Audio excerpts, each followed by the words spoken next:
अस्सलाम वालेकुम, नमस्कार, सत श्री अकाल एंड गुड इवनिंग। मैं हूं अर्तु काज़मी और आप हमेशा की तरह से देख रहे हैं पॉइंट ऑफ व्यू। हमारे साथ जी डॉक्टर मुक्तदिर खान साहब है जिन्होंने हमें अमेरिका से ज्वाइन किया है। बहुत शुक्रिया सर, क्या जा पाए। Thank you thank you so very much. Much आरज़ू और बहुत दिनों के बाद आपके शो पे आ रहा हूँ and very happy to be here.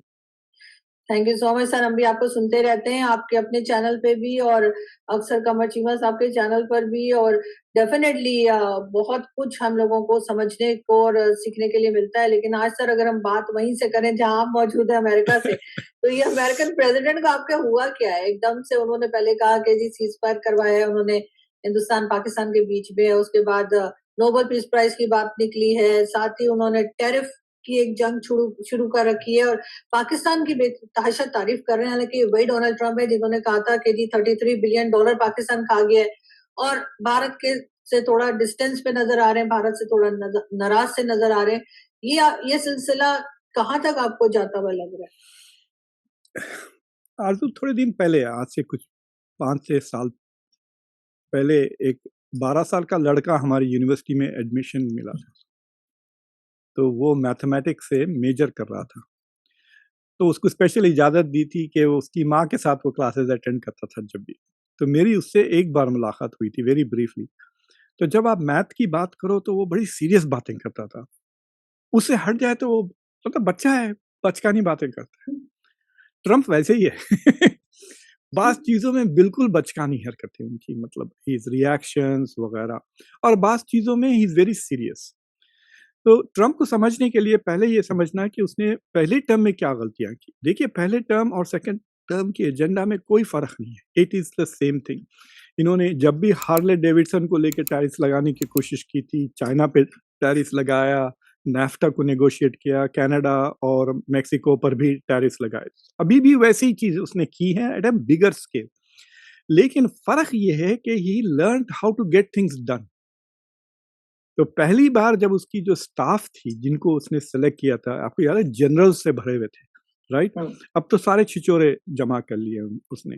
तो वो जो जनरल्स थे, they were acting as a brake on him. तो इट वाज़ लाइक गाड़ी चला रहा था विद ब्रेक। लेकिन अब जितने भी बंदे हैं, दे आर एक्सेलेरेटर दबाने वाले लोग हैं, मतलब ट्रम्प से तेज जाने की कोशिश कर रहे हैं, right? So he has collected people who will do what he wants. जैसा कि पॉम पॉम बॉडली को ले लें या जेडी वैंस को ले लें या किसी को भी ले लें आप, they are on the book, on the agenda and they are trying to push it. तो इसलिए इतना ज्यादा असर नजर आ रहा है। लेकिन वो बचकानी हरकतें हैं। मुझे लगता है कि he has an inferiority complex towards Obama.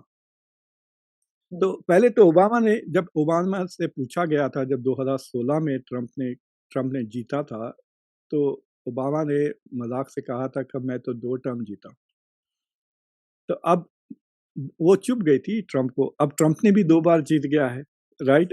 अब how is he going to equal Obama? By winning the Nobel prize, right? तो राइट। अब उसके लिए एक एजेंडा, साइड एजेंडा कह सकते हैं आप, कि we should try and get him in Nobel prize, और नोबेल प्राइज के लिए they want to promote him as a president of peace. तो अब 7 सीज फायर्स क्लेम कर रहे हैं वो, इथियोपिया और इजिप्ट के बीच में, और ये जो ईरान और इसराइल के बीच में भी एजेंडा है उनका, अजरबैजान और आर्मीनिया के बीच में है, रवांडा, अफ्रीका में रवांडा और जो डेमोक्रेटिक रिपब्लिक ऑफ कॉन्गो के बीच में है, सो ये कंबोडिया और थाईलैंड, तो के बीच में he is claiming all of this. तो तो सबसे ज्यादा रेजिस्ट कौन कर रहा है इस इश्यू पे? मोदी है। मोदी तो कह रहे हैं कि नहीं हुआ। पाकिस्तान ने तो बहुत ही स्मार्ट मूव किया कि एक्सेप्ट कर लिया कि ट्रम्प का इंटरवेंशन वाज क्रिटिकल, और नॉमिनेट भी कर दिया उनको नोबेल प्राइज। और उसके बाद अब ये अजरबैजान आर्मीनिया वाला कर रहे हैं, खुद नेतन्याहू ने कर दिया है। तो I think he is personally a little irritated with Modi, कि मैं कहता रहता हूँ ये मेरे दोस्त हैं और ये मुझे प्रमोट नहीं कर रहे हैं for Nobel prize. I think that that is one aspect of it. But I think दूसरी एस्पेक्ट ये है कि इंडिया का जो ट्रेड रिजीम है ना Arzoo, it is definitely unfair to America. तो फॉर एग्जांपल अमेरिका के, अगर आप पिछले नवंबर में अगर हम देखते, तो अक्रॉस द बोर्ड 3% एवरेज है अमेरिका का इंडिया पे टैरिफ्स, और इंडिया का अमेरिका पे 17% से ज्यादा एवरेज है। So there is a huge margin in tariffs.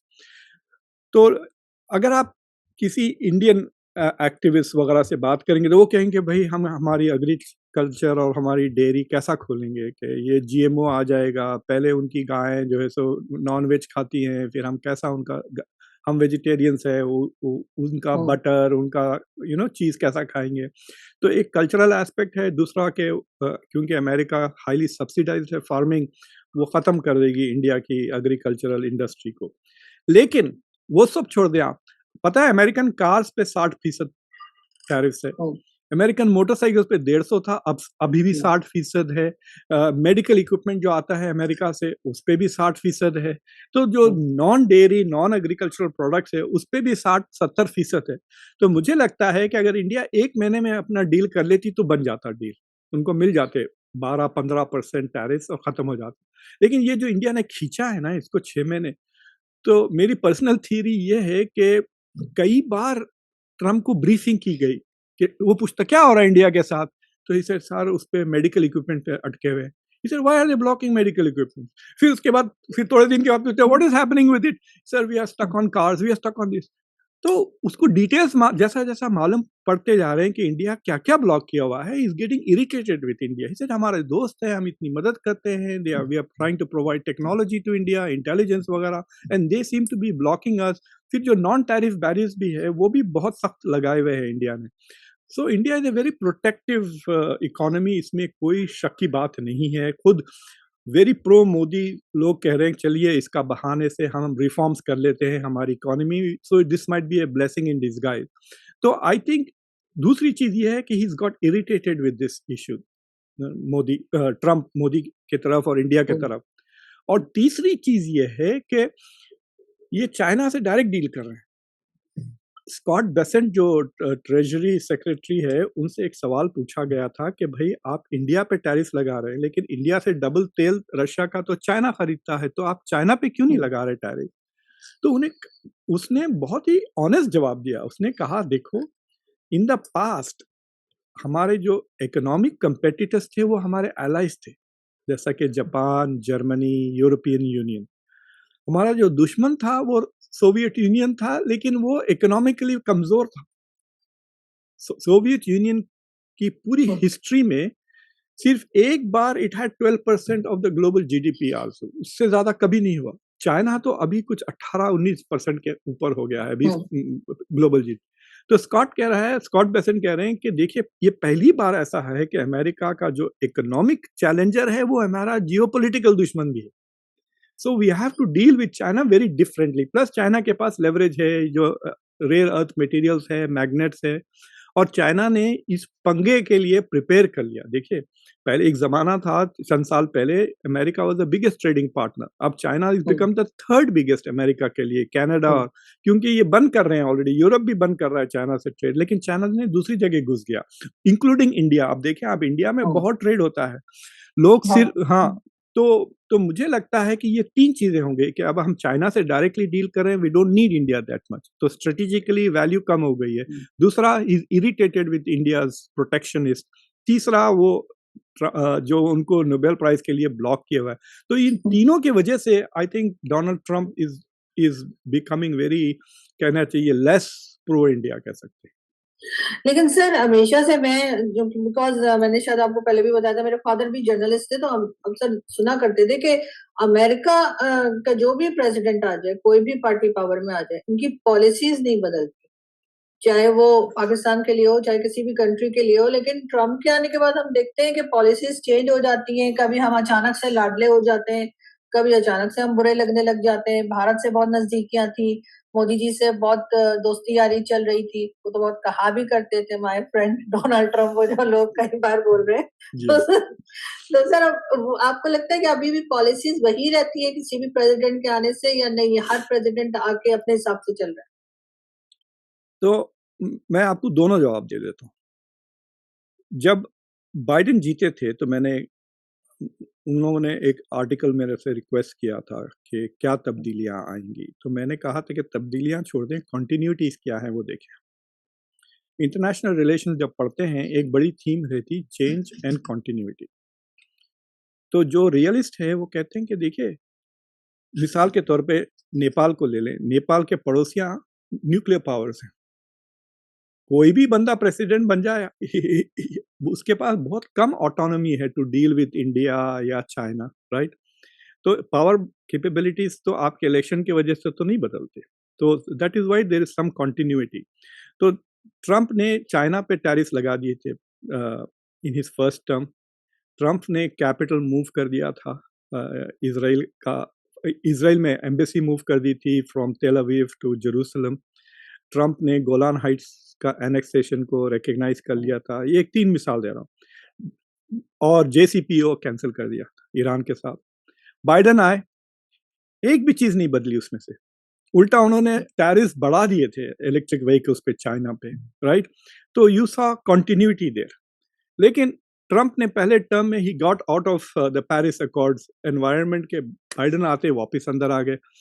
Trump ने नेटो को बहुत दबाया, बाइडन ने नेटो को बहुत चढ़ाया। So you can see the difference also, there is continuity.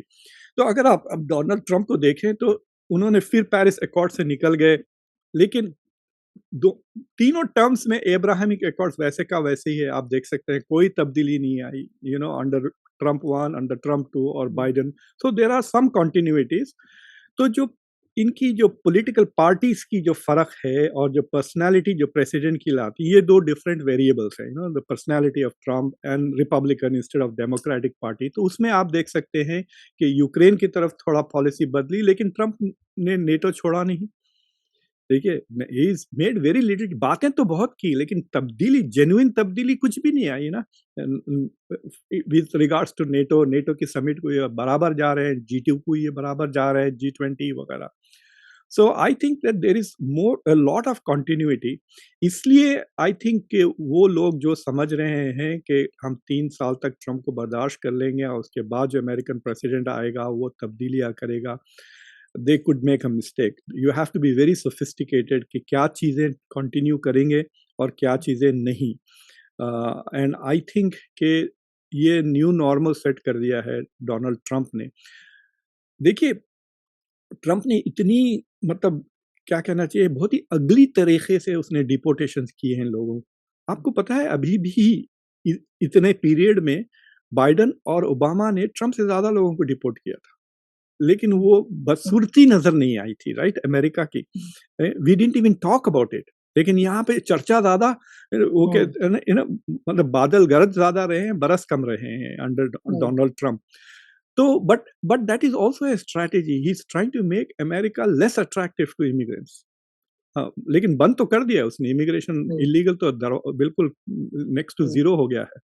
So he has some achievements and some differences, लेकिन आई मीन, वरना हमारे जैसे प्रोफेसर्स की नौकरी ही नहीं कि the whole job is to say what is continuing, what is changing, what is continuing, what is changing. तो आई थिंक इसके वजह से भी, because China has become more and more powerful, तो अमेरिका की policy obviously is trying to adjust to that. I think India को लेके जो सबसे बड़ा चेंज आया है, मैं थोड़े रिपब्लिकन से बात कर रहा था, तो वो लोग कह रहे थे मुझे कि इंडिया को स्ट्रेटेजिकली थोड़ा डाउनग्रेड कर दिया है ट्रंप एडमिनिस्ट्रेशन ने। तो इंडिया पे सिर्फ टैरिफ को लेके नहीं हमला हो रहा है, कई हमले हो रहे हैं इंडिया को लेकर। अब स्टूडेंट वीज़ा 70% तक कैंसिल हो चुके हैं। फिर आपने एक नई खबर नहीं सुनी होंगी या सुनी होंगी कि अब अमेरिका के वीज़ा के लिए आपको $15,000 $15,000 डिपॉजिट करने पड़ेंगे। अभी वो फाइनलाइज नहीं हुआ उसका रूल। मतलब अगर आपकी फ्लाइट लेट हो गई, आप 2 दिन लेट हो गए। मेरे फादर जब यहाँ आए थे, जाने से 3 दिन पहले उनको हार्ट अटैक हो गया था, तो और 2 महीने रुक के इलाज करवा के फिर वो गए थे वापस। सो वो 15,000 डूब जाते थे, you know, in A situation like this. Automatically फिर आपको जाके अपील करें, वापस ले, whatever it is. So he is creating these hurdles. और फिर H1B के बारे में तो आपने सुना ही तो होगा। सर वो रिफंडेबल है या बस गए वो 15,000? नहीं, वो 15,000 आपने कहा कि वीजा आपका, अगर लेट्स से कि आप अगस्त 5 को 15 को अगस्त आ रहे हैं और आपका वीजा एक्सपायर हो रहा है। देखिए, लेट्स से कि आपको 5 साल की वीजा मिल गया, मल्टीपल एंट्री, लेकिन जब आप एंटर होते हैं ना, तो उसने एक डेट मारता है आपके ऊपर। तो वो आपको 1 महीना, 2 महीने, 3 महीने देता है, जो आपको स्टैम्प है। तो वो जो डेट है, उस डेट से पहले आप चले जाए वापस। अगर आप नहीं जाते, देन यू हैव ओवरस्टेड। बिल्कुल। बट यू कैन आर्ग्यू कि क्योंकि वीजा है, I am not overstayed. Let's say कि आपका वीजा एक्सपायर हो गया, तो I don't know how they are going to implement it, by the exit date या एंड ऑफ वीजा। तो लेट्स से आपको 3 महीने का वीजा मिला और आप 3 महीने 10 दिन रह गए, तो आपका डिपॉजिट गया। अच्छा। हाँ, आपको 3 महीने का visa, it's a bond type चीज है, मतलब वो पैसे आपसे लेंगे नहीं बट ले सकते हाँ, हैं। बॉन्ड लेंगे, हाँ। हाँ, और अगर आप टाइम पे वापस चले गए तो वापस, जैसा आप क्रेडिट कार्ड लगाते हैं ना, आप होटल में जब जाते हैं आप क्रेडिट कार्ड देते हैं, वो चार्ज तो नहीं करते। अगर आप कुछ थोड़े फोड़े या बॉटल चुरा लिया, तौलिया चुरा लिया, तो वो लगा देते हैं charge. It is something like that, but it is also design to keep poor people and other people out, students वगैरह। मतलब अब आप प्रोफेसर हैं, आप आ रहे हैं कॉन्फ्रेंस के लिए, तो आपके पास 15,000 कहाँ से आएंगे? So I think that is where वो it is not going to serve US interest, but they are creating all of these things जिसमें से इंडिया को एग्जेम्पशन नहीं दे रहे। आप समझ रहे हैं? अदरवाइज अगर बाइडन होता तो इंडिया को एग्जेम्पशन मिल जाता इस चीज से। और वी विल सी, एक लॉ है अमेरिका में कि आप रशिया से अगर हथियार खरीदते हैं तो आपके ऊपर ऑटोमेटिकली सैंक्शंस लग जाते हैं, जो तुर्की पे लग गए थे। तो वो इंडिया जब S-400 खरीदा तो इंडिया को एग्जेम्पशन मिल गया था। जब टर्की ने S-400 खरीदा तो उसको एग्जेम्पशन नहीं मिला और उसको F-35 के बाहर कर दिया था। तो अब देखना है कि अब इंडिया अगर कोई नया मिलिट्री चीज खरीदता है रशिया से या बेचता है रशिया को, तो क्या वो ऑटोमेटिकली लगेंगे या ट्रम्प उनको वेवर देते हैं? So these are all very serious questions now for India to ask कि they can not take US grant. मतलब इंडिया की जो ग्रांट स्ट्रैटेजी जो हम कहते हैं ना, तो वो पूरी की तरह से डिसरप्ट हो गई थी, because it was based on close relations with, जैसा कि एक मिसाल देता हूँ, इंडिया की जो देखिए पिछले 2 एनकाउंटर्स जो पाकिस्तान के साथ हुए हैं, उसमें, अब ये सच है ये झूठ है, मैं आपके शो पे कैसा बताऊं, हवाई जहाज़ों का इंडिया का नुकसान इस बार कह रहे हैं कि कई रफाले गिरे हैं, 2 या 3 या 1 या एटलीस्ट 3 या 5 जहाज गिरे हैं। उससे पहले तो मिग तो पकड़ा ही गया ना, वो पायलट को तो आपने पकड़ लिया था इमरान खान के वक्त, राइट, बालाकोट के। तो देर आर सम पीपल, जैसा कि सुमित गांगुली नाम के प्रोफेसर हैं जिन्होंने फॉरेन पॉलिसी में the crisis of Indian air force करके लगा। तो इंडियन एयरफोर्स 114 प्लेन शॉर्ट हैं, they need 114 planes, day before yesterday चाहिए थी उनको, वो नहीं है। वो बनाना चाहते हैं तेजस 2, लेकिन तेजस 2 की पूरी स्ट्रैटेजी जो पिछले 10 साल से बन रही है, it is based on F-414 जो अमेरिका से खरीदेंगे। अब क्या होगा, अब सोचिए आप, लोग जब F-35 की बात कहते हैं उसमें किल स्विच है, हम कैसा ले सकते हैं F-35 अमेरिका ऑफ कर देगा। भाई किल स्विच तो 414 में भी डाल सकता, बट अब आपको लॉन्ग टर्म स्ट्रैटेजी पे असर हो गया ना आपके। अगर आइंदा 6 महीने में अगर इंडिया तेजस का होल चीज बदल देता है, लेट्स से कि जैसे okay we will go with Su-57 या उनके इंजन, या एक फ्रांस की कोई कंपनी ने भी जेट इंजन ऑफर की थी, लेट्स से कि इंडिया उनके साथ डील बना लेता है, तो वो डील 25-30 साल की डील होती है ना, then they can't come back. तो इंडिया के लिए suddenly certain defence and foreign policies को कैसा बनाए और कैसा आगे बढ़े, वो जरा मुश्किल हो गया, because America has become so unpredictable and uncertain. बिल्कुल ऐसा ही है, लेकिन सर हम ये भी देख रहे हैं कि आजकल चाइना के साथ भारत जो है बहुत नजदीकियां बढ़ रही हैं, और अभी एससीओ की मीटिंग में भी 7 साल के बाद पीएम मोदी जा रहे हैं। दूसरी तरफ पाकिस्तान जो है वो एक तरह से अमेरिकन साइड पे होता चला जा रहा है, और हम तो वैसे कभी बैलेंस रहे ही नहीं, हम हमेशा इसी तरीके से कभी यहाँ कभी वहां। आपको लग रहा है कि जो पाकिस्तान उधर अमेरिका की तरफ होता चला जा रहा है, तो उससे चाइना को लेकर हमें कोई प्रॉब्लम आ सकती है या कोई टफ टाइम देखने को मिल सकता है? देखिए, मतलब ऑन हाइंडसाइट अगर आप देखें तो Sheikh Hasina manage both India and China very well, दोनों से फायदे उठाई इसने, राइट। और Pakistan has manage to remain close to US without upsetting China.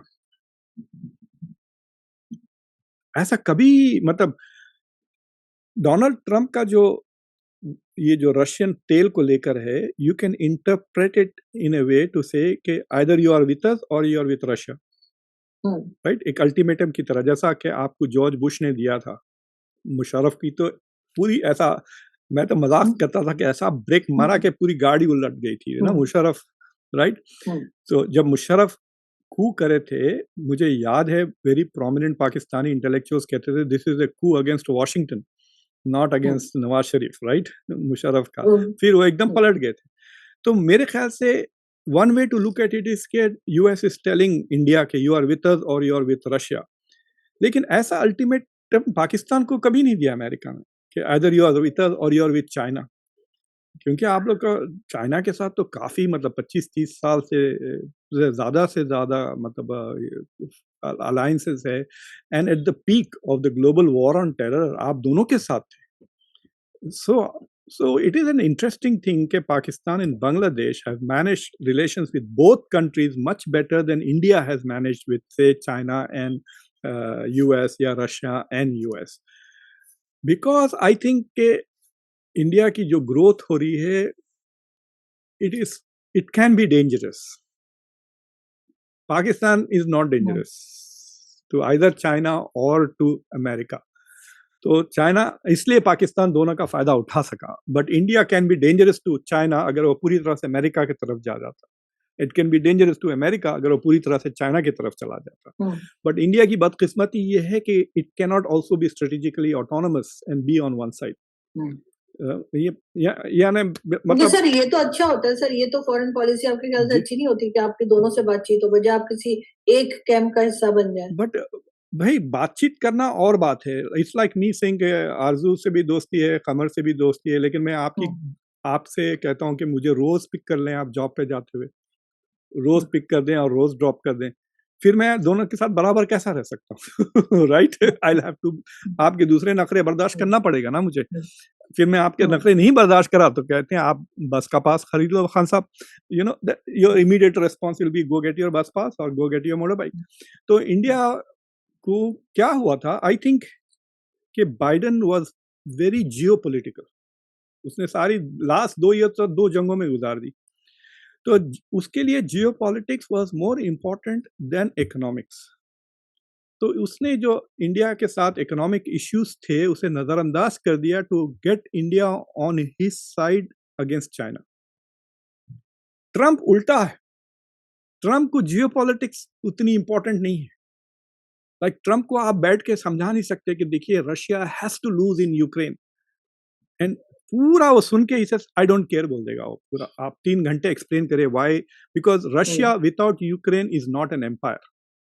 तो रशिया अगर एम्पायर बनना चाहता देन इट नीड्स यूक्रेन। तो प्लस आप नेटो एक्सपैंड करना क्यों जरूरी है अमेरिका के लिए, वेस्ट के लिए, वगैरह वगैरह, ये सारी चीजें आपको बाइडेन को समझाने की जरूरत नहीं, वो आपको समझाएगा, राइट।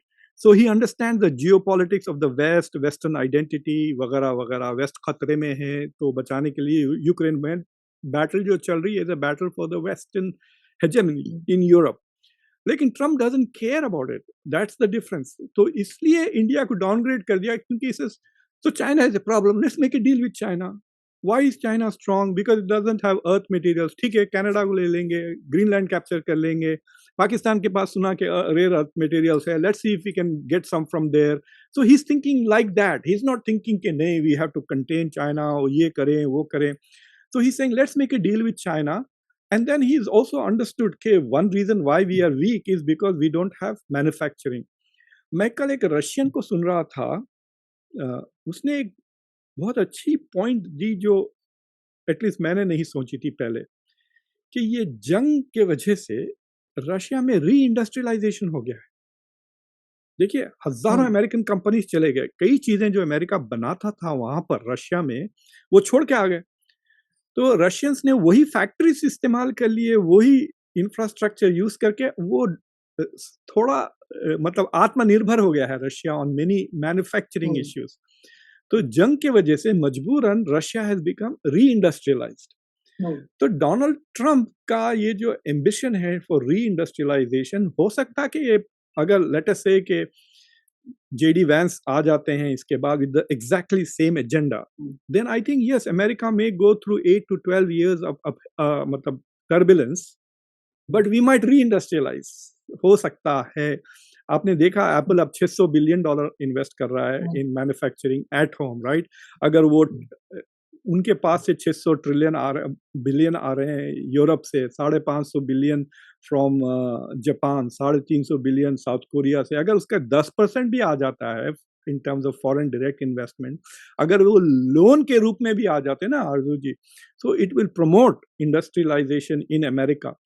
तो अमेरिका के लिए खतरा एआई से ज़्यादा है मुझे लगता देन जियोपॉलिटिक्स। इंडिया या चाइना से ज़्यादा खतरा towards industrialization is from AI.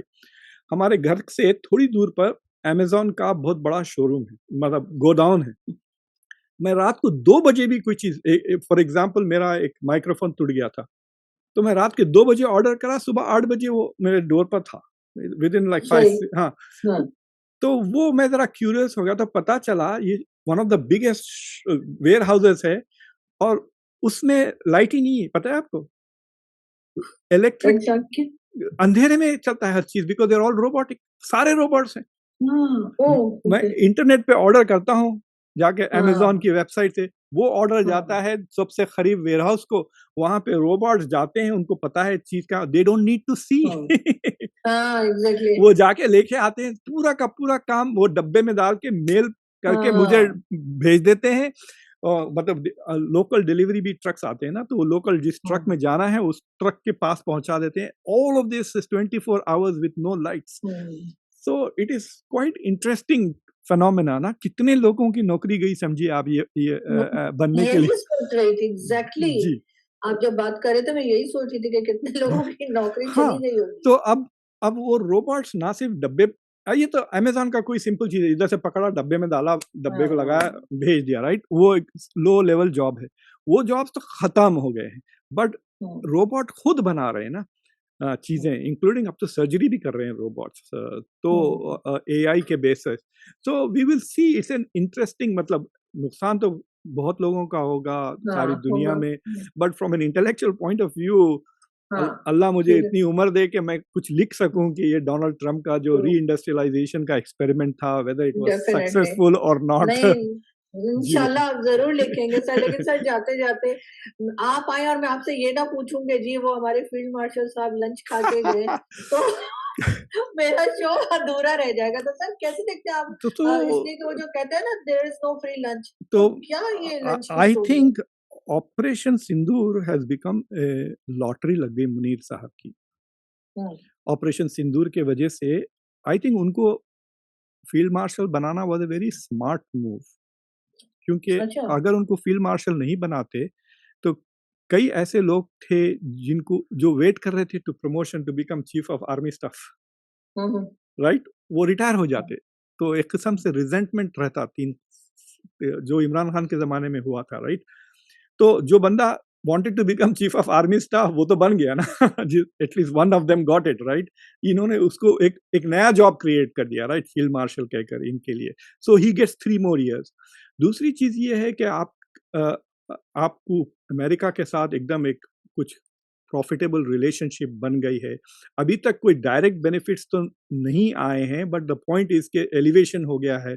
तो इंडिया जो पाकिस्तान को आइसोलेट करने की कोशिश कर रही थी, उसके खिलाफ आप कह सकते हैं कि एक शील्ड बन गया है डोनाल्ड ट्रंप। बिकॉज़ अगर वो व्हाइट हाउस आते-जाते रहेंगे तो क्या यूरोप उनको थोड़ी ललकारेगा। So that is one thing. The second thing is मैं खबर सुन रहा हूँ कि सेकंड टाइम आने वाले हैं वो। और दूसरी चीज़ ये है कि शायद मार्को रूबियो आएँगे Pakistan. There is going to be a Pakistan US summit. So there are lots of things happening. मुझे लगता है एक वो जो ऑयल है वो बेकार है। अगर आपके पास ऑयल होता तो चाइना अभी तक ले लिया होता, राइट? तो I don't think that the oil thing is serious, but I think the oil thing is a cover for minerals. तो they are going to really okay. Search के रेयर अर्थ मटेरियल्स है या नहीं है पाकिस्तान के पास। That is the search, इसलिए American companies आएँगे, वो सीआईए की कोई फ्रंट हुँ, रहेगी which will do the search, and if there is they will take it, मतलब पार्टनरशिप में ले लेंगे। बट आई थिंक कि Donald Trump is also thinking कि पाकिस्तान और ईरान का कुछ रोल है वहाँ पर। I don't fully understand, because I think they also fully don't, they just think कि हुँ, Pakistan can be useful with regards to Iran, तो उन्होंने रख लिया है without fully thinking through how, वो बाद में सोचेंगे हाउ। बट ट्रंप ट्रंप मुझे लगता है थोड़ा इंडिया को ट्रोल भी कर रहे हो, और उनको ये पता चल गया है the one way to troll India is to take Munir for lunch. या थिंग्स। आपको याद है वो जो नेटो की समिट थी, वहां पे उन्होंने कहा मोदी इज माय फ्रेंड, फिर मुनीर का नाम भी नहीं याद आया था, याद है आपने? Exactly. He couldn't remember Munir's name, so that हाँ, tells you that he's not really very important in his head. अभी जगह नहीं बनी है उनके दिमाग में मुनीर की, हाँ। but he just said, oh I like the general. लेकिन सर ये कब पलट जाए कुछ कुछ कहा नहीं जा सकता ना डोनाल्ड बट ट्रम्प का। स्टेक्स ज्यादा नहीं है, सी रिश्ता सुपरफिशियल है। इट इज लाइक सेइंग कि मैंने आपको चाय पे बुलाया और मैं लेट आ गया या आप लेट आ गए, what have we lost? Since both are not, शादी तो नहीं कर रहे हैं, बस चाय पी रहे हैं। हाँ, तो इट्स लाइक हाँ। इंडिया का इट्स अ डिफरेंट थिंग ना, इंडिया तो शादी करके बच्चों की प्लानिंग कर रहा था ना अमेरिका के साथ। तो इसलिए इट्स अ बिग शॉक कि अरे ये तो उल्टा हो गया, right?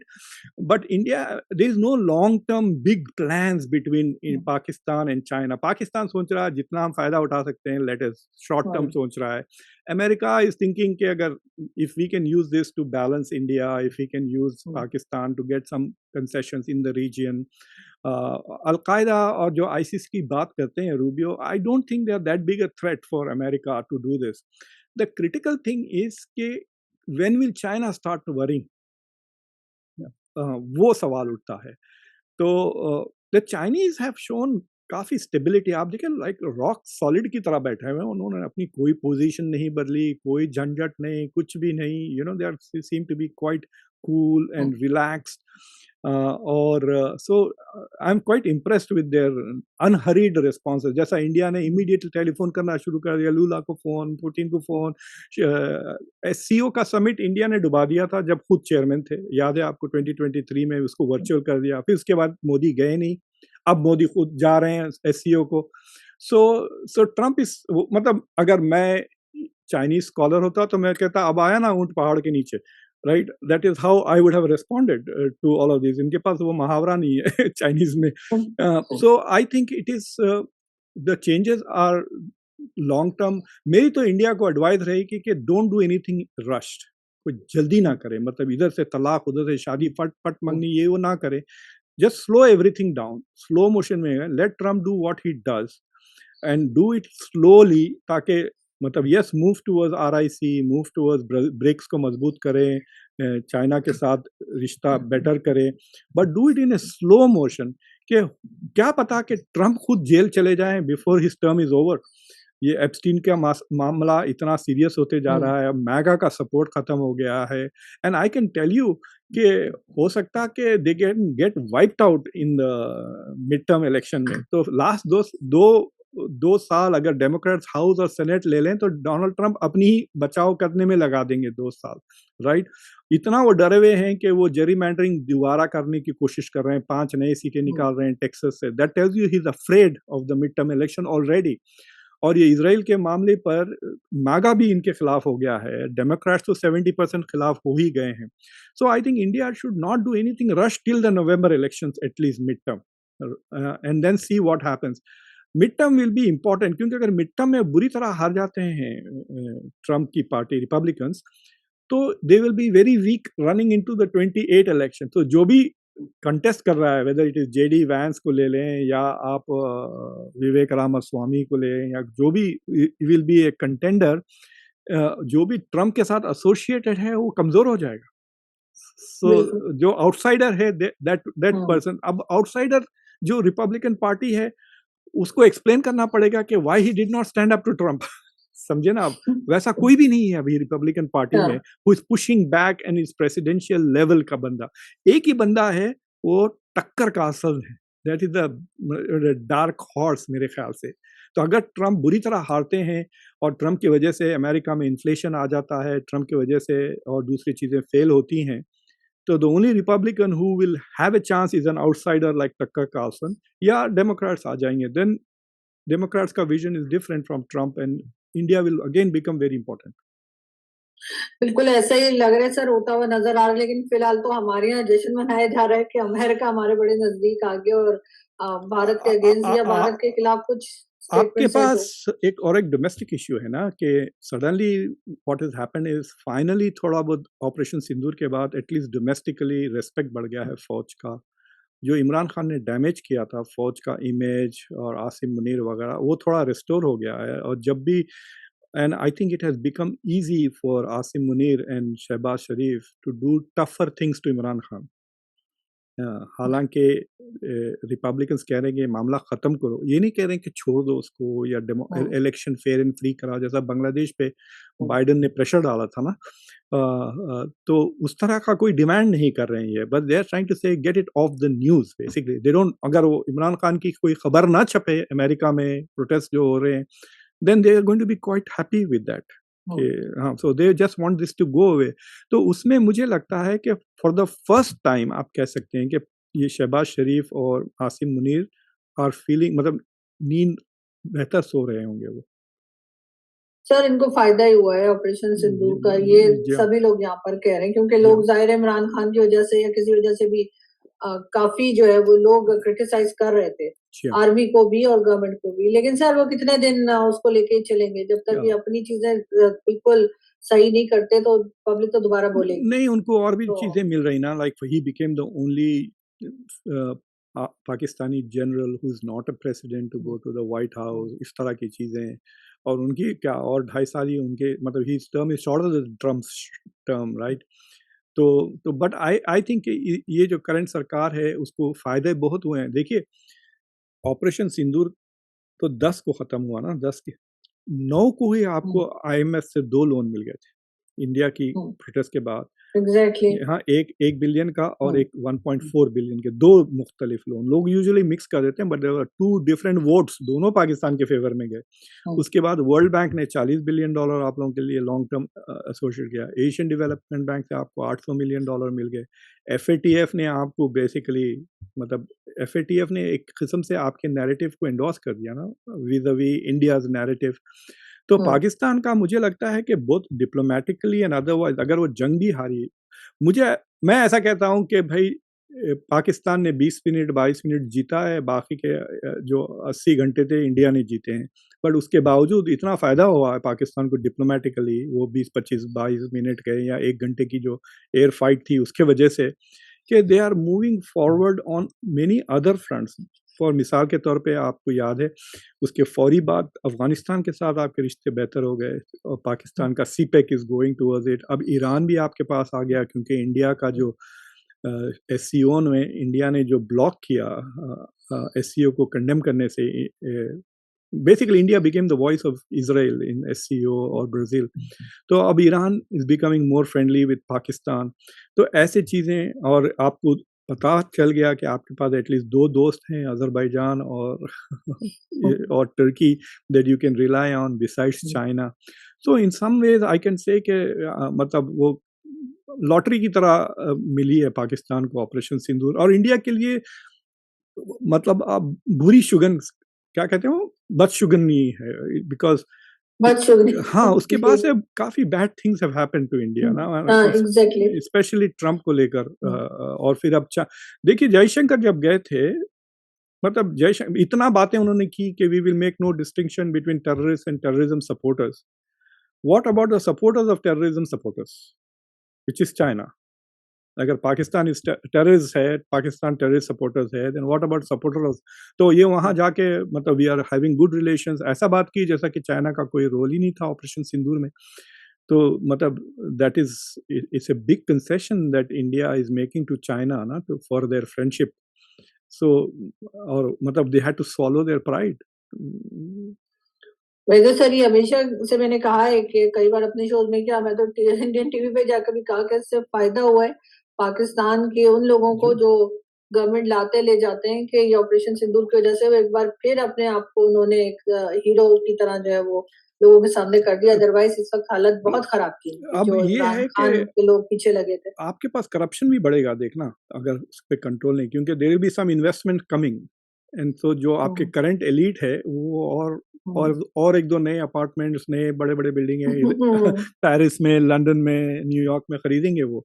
So in that sense I guess Pakistani media को नजर रखना चाहिए कि क्या करप्शन बढ़ रहा है इसकी वजह से। बिल्कुल ऐसा ही है। बहुत शुक्रिया सर कि आज आप आए, आपने ज्वाइन किया। हमेशा की तरह बहुत अच्छा लगा आपसे बात करके, बहुत टाइम के बाद आपसे बात करने को मिला। आई होप कि आइंदा भी हम बात करते रहेंगे। जरूर, thank you very much. Thank you so much sir, so kind of you. Thank you.